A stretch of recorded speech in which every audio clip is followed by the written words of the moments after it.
तो सभी विद्यार्थियों को नमस्कार।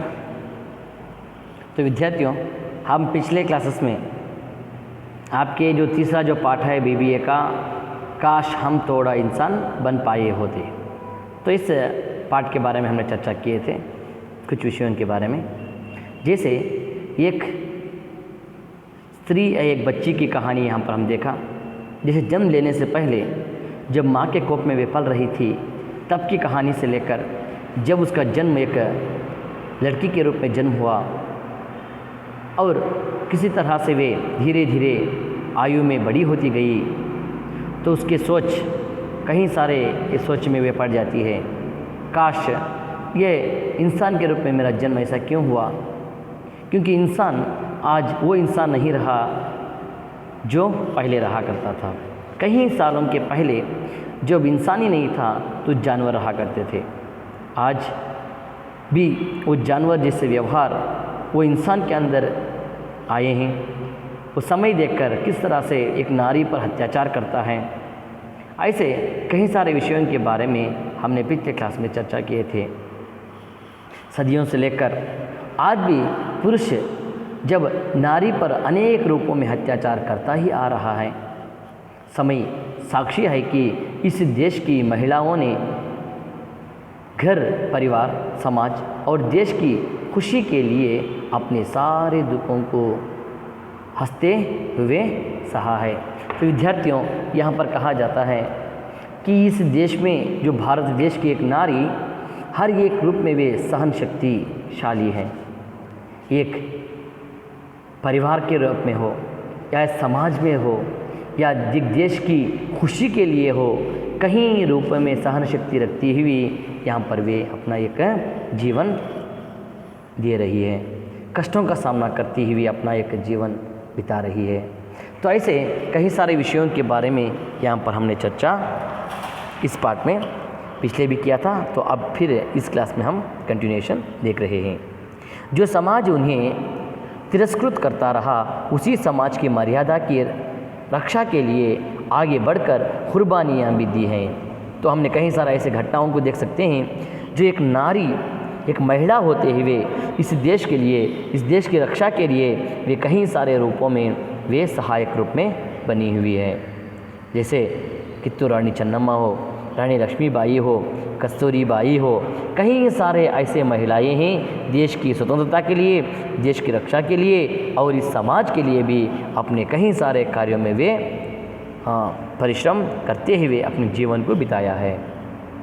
तो इतिहास गवाह है कि उन्होंने अपने सम्मान की रक्षा के लिए अपने प्राणों की आहुति देकर भारत के स्वाभिमान को हमेशा ऊंचा किया है और पूरी दुनिया में सन्याता की नई मिसाल कायम की है। तो सभ्यता, महिला सभ्यता, सभ्यता अनुकरण, तो ऐसे कई सारे सभ्यतामय विषयों के बारे में एक नारी के गुणों के साथ इस देश की वे रखवाली या इस देश की सेवा के रूप में एक नारी का पात्र महत्वपूर्ण हम देख सकते हैं। क्योंकि इतिहास आज गवाह है ऐसे कई सारे कहानियों को, घटनाओं को हम आज भी पढ़ सकते हैं। तो देखिए फिर आगे कहते हैं, मगर आज वही सभ्य समाज दरिंदगी की सारी हदें पार कर दिया है। आज ऐसी सहनशील नारी के ऊपर जो मनुष्य, जो पुरुष हैं, आज अपने हदों को पार कर कर उसके ऊपर कई सारे रूपों में अत्याचार के रूप में करता ही जा रहा है। नारी में माँ और देवी की मूर्त देखने वाला समाज आज आए दिन बलात्कार, गैंगरेप, यौन शोषण जैसे घिनौनी कृत्यों को अंजाम देकर अपनी ही संस्कृति को कलंकित कर रहा है। तो विद्यार्थियों, यहाँ पर ये समाज के ऐसे कई सारे विषयों के बारे में यहाँ पर बता रहे हैं इस पाठ में कि आज समाज एक नारी के ऊपर अत्याचार हो रहे हैं, बलात्कार हो रहे हैं, गैंगरेप किया जा रहा है, शैक्षिक शोषण हो रहा है और शारीरिक शोषण कर रहे हैं। ऐसे कई सारे रूपों में समाज आज उसके ऊपर एक क्षीणता की दृष्टि से आज देख रहा है।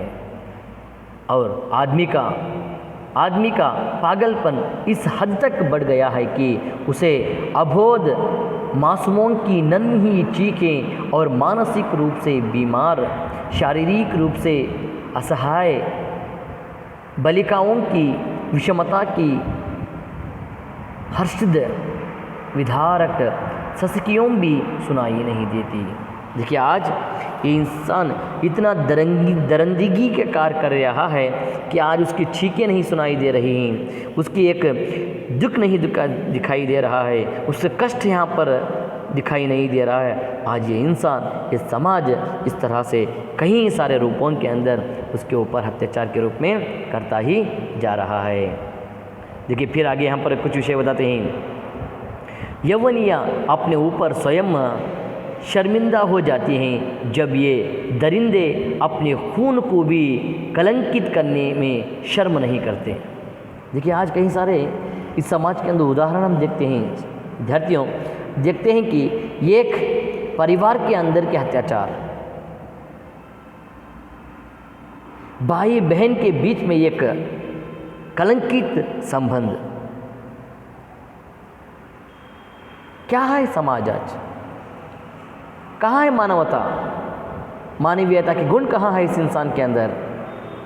नहीं, इंसान नहीं, जानवर के जो गुण आज भी समय आने पर वे बाहर निकले हुए हैं। आज वो इंसान जानवर का व्यवहार कर रहा है। तो ऐसे कई सारे विषयों की चर्चा यहाँ पर बता रहे हैं। देखिए ये एक आवास, दरिंदगी, व्यभिचार की अनगिनत कहानियों तो कितनी ही मासूमों की जान आज ले लिए हैं। आत्महत्या के साथ ही समय के गर्भ में ही हमेशा के लिए विप्लुत हो जाती हैं और किसी को खबर तक नहीं होती। विद्यार्थियों आज हम देख रहे हैं जो अक्रम संबंध, बिना शादी के पहले एक शारीरिक व्यवहार हो जाते हैं, अचानक उन्हें जब पता चलता है कि कोख में बच्ची पल रही है तो बिना किसी को इस समाज को बताए ही उसकी हत्या आज माँ के पेट के अंदर, उस स्त्री के पेट के अंदर उसका बलि यहाँ पर हत्या किया जा रहा है। कहाँ गया समाज? क्या हो रहा है इस समाज के अंदर? कहाँ गया वो इंसानियत? इसलिए इस पाठ का नाम दिया है काश हम थोड़ा इंसान बन पाए होते हैं। कहाँ है वो इंसान? नहीं, इंसान नहीं, ये जानवर से भी बदतर के व्यवहार यहाँ पर बताने की चेष्टा हो रही है। फिर कहते हैं विक्षिप्त मानसिकता के ग्रासित ये विषैले मनुष्य हमारी टूटती हुई मान्यताओं की देन हैं। मान्यताएं जो संस्कृति की संवाहक होती हैं, मान्यताएं जो संस्कृति की सभ्यता की पोषक होती हैं, आज बड़ी तेज़ी से स्खलित हो जा रही हैं। कहाँ है वो सभ्यता? कहाँ है वो आचार विचार? कहाँ है वो आत्मीयता? कहाँ है वो भाईचारा? नहीं, संबंधों की महत्वता से दूर हो भाग रहा है। आज हर एक संस्कृति की सभ्यता से मनुष्य दूर होते हुए आज एक दरिंदे जैसा व्यवहारों के अंदर आज लगा हुआ है। तो फिर आगे कहते हैं हमारे गांवों से चौपालें और घरों से आंगन विलुप्त होते जा रहे हैं। हमारे नैतिक मूल्य भी आज कई सारे रूपों में क्षीणित ही होती जा रहे हैं। तो विद्यार्थियों ऐसे कई सारे उदाहरणों को यहाँ पर बताने की चेष्टा हो रही है। तो फिर कहा जाता है कि ऐसे में हमने पारिवारिकता भी नहीं, परिभाषा भी गढ़ लिया है जिसमें अपनों की पहचान का अस्तित्व भी ढूंढना बहुत मुश्किल है। देखिए आज इस समाज के अंदर अपनों की अंदर की एक संबंधों को ढूंढना भी आज मुश्किल सा हो रहा है। भान बहन का संबंध, माता पिता का संबंध, माँ बच्चों का संबंध, तो कोई ना कोई चाचा, परिवार, मामा, तो ऐसे जो संबंध हैं उनके अंदर एक संबंधों का महत्वता को आज हम खोते जा रहे हैं। तो यह गौर करने की बात है कि जिस समाज में सामाजिक विघटन का अजगर आपसी प्रेम और विश्वास को निगलता जा रहा है वह संस्कृति और सभ्यता की बेल भला कैसे पनप सकती है। फिर हम संस्कार की कल्पना करें भी तो किस आधार पर हम करें। तो विद्यार्थियों, यहाँ पर यह बताना चाहते हैं लेखक कि एक सभ्यता कहाँ है, सभ्य के रूप में मनुष्य आज कहाँ जा रहा है। एक इसके अंदर ये सभ्यता को एक अजगर बनकर, अजगर मतलब यहाँ पर एक जहरीला सांप बनकर ये अच्छे गुणों को आज मनुष्य खाते जा रहा है। तो फिर देखिए कहते हैं आज आवश्यकता है गंभीर चिंतन और आत्मावलोकन की। आज विद्यार्थियों, हम सभी आत्मावलोकन करना है, अपनी आत्मशक्ति के साथ हमें सोचना है, चिंतित करना है इन विषयों के बारे में, अपने आचरण में विस्पत्ति मूल्यों को फिर से गूंथने की, फिर एक अच्छे मूल्यों के साथ एक इंसान बनने की सोच में हमें आगे बढ़ना है। संस्कार के अवशेषों को इकट्ठा करके अपनी संस्कृति और सभ्यता के टूटे हुए माले को फिर से हमें पिरोना है। जो माला टूटा हुआ है असभ्य के रूप में, अत्याचार के रूप में, बलात्कार के रूप में, गैंगरेप के रूप में, जो भी ये असभ्य संस्कृति है, इस संस्कृति को छोड़कर एक सभ्यता के गुणों के साथ इसे हमें फिर से पिरोने का कार्य आज हमें करना है विद्यार्थियों। तो तभी तो एक ऐसा स्वस्थ समाज की स्थापना हो पाएगी जहाँ किसी भी नारी को चलते चलते टिक कर अचानक रोकने की बहुमत ना आए, जहाँ उनकी अस्मिता के साथ खिलवाड़ ना किया जाता। तो आज ऐसा हमें समाज को बनाना है जिसके अंदर कोई खिलवाड़ ना हो, कोई उसके ऊपर समाज की दृष्टि ना जाए, उसका सम्मान किया जाए, आदर किया जाए। ऐसे समाज को हमें फिर से स्थापन करने की सोच में विद्यार्थियों आज हमें लगना है। तो देखिए फिर अंत के पेज में यहाँ पर फिर लेखक बताते हैं, जहाँ अनेक अस्तित्व को नंगा करके सारे बाजार नीलाम ना किया जाता हो, और जहाँ खिलौनों से खेलने के उम्र में मासूम बच्चियां डरने और छींकने को मजबूर ना किया जाती हो, ऐसे समाज की हमें सृष्टि करना है विद्यार्थियों। प्रेमता, आत्मीयता, सहनशीलता, समानता के विषयों के साथ इस समाज को बचाने के कार्य में हमें लगना है विद्यार्थियों। याद रखिए, अगर ऐसा नहीं हुआ तो, अगर ऐसे गुणों के साथ हम नए समाज को नहीं बनाए तो याद रखिए वह दिन दूर नहीं जब घरों की दीवारें चीख चीख कर हमसे इज्जत लूटकर बेरहमी से मार डाली गई बच्चियों की तस्वीरों में से अपनी उस मासूम बेटी की तस्वीर को पहचानने को कहेंगी जो हमें जान से भी ज़्यादा प्यारी थी।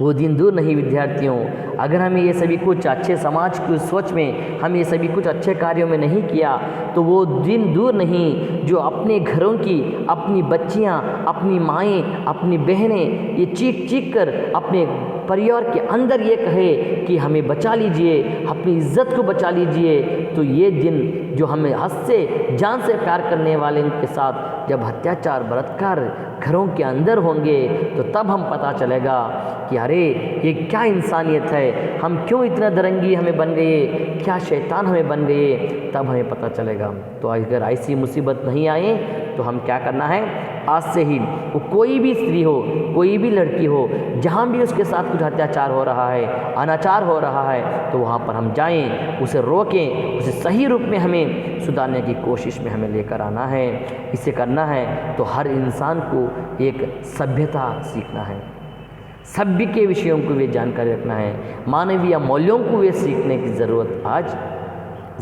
है। तो इसलिए यहाँ पर फिर कहते हैं कि तब कहीं ऐसा ना हो कि हम यह सोचकर पहचाना कि काश हम थोड़ा इंसान बन पाए होते। आखिर वो दिन ऐसा ना आए कि हम ही एक इंसान होते हुए ये सोचे कि काश मैं एक इंसान बन पाया होता, काश हम थोड़ा इंसान बन पाए होते, ऐसी नौबत ना आए विद्यार्थियों।